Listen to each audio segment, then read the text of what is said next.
Sadhgurunath Maharaj Ki Jai, and welcome to Jagadambe Reads the Holy Books of India, ShrimadBhagavatam342. As you may remember, Vishvakarma built a beautiful city for Balarama and Krishna's people on the sea. It was not easily accessible, and it was built in a pattern of the city of the gods, with golden spires decorating the houses which lined the wide and beautiful roads, with gardens and groves lending charm to it, with its terraces inlaid with emeralds and corals and moonstones. The rose-red city with its golden turrets rose up into the sky like the dream of a poet rising out of the mind's eye. The city called Dwarka. Gifts were sent to the city by the Devas. Indra sent a hall, an assembly hall by name Sudharma. Varuna sent horses which could run as fast as the wind. Kubera sent immense wealth to fill up the coffers of the king.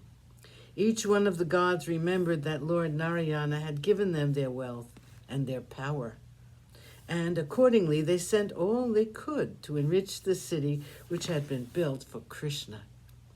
With the power of his yoga, Krishna took all his beloved subjects to the new city. Overnight, the city of Mathura became empty. Krishna then conferred with his brother about the next step, which should be taken. The army of Kalyavana had surrounded the city, and since it was night, they were all resting.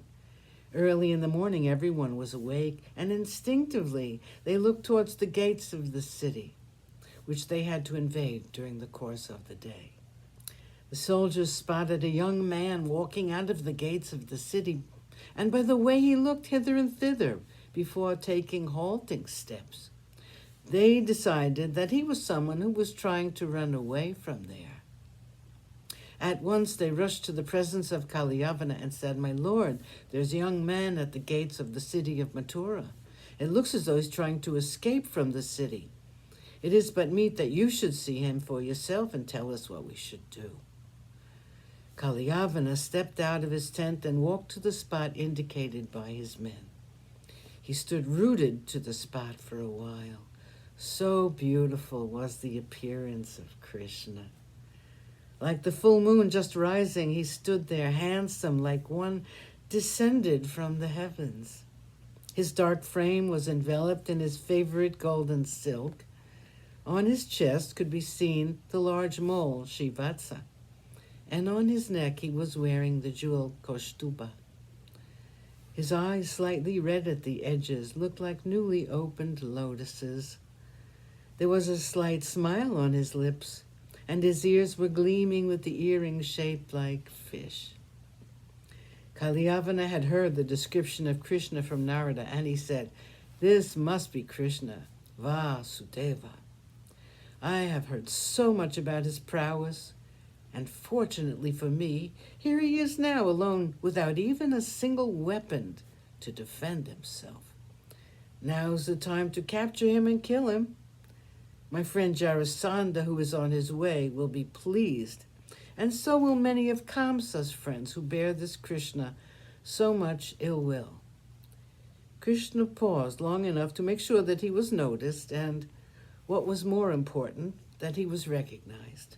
Then, as though he was trying to escape unnoticed, he looked all around him with his eyes darting furtively on all sides, and he began to walk away fast towards the open, away from the city, from which he seemed to be running away as fast as he could.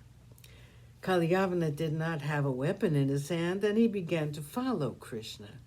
Krishna looked back, and now he began to run as though he were fleeing for his life. Yavana also ran faster, saying, "Stop, stop, you coward. You are said to be a brave youngster. You are said to have killed Kamsa with your bare hands.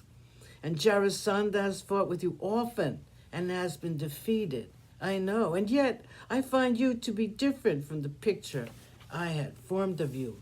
Evidently, people have told me wrong stories." Sadhgurunath Maharaj Ki Jai. Thank you for coming. I hope you come again.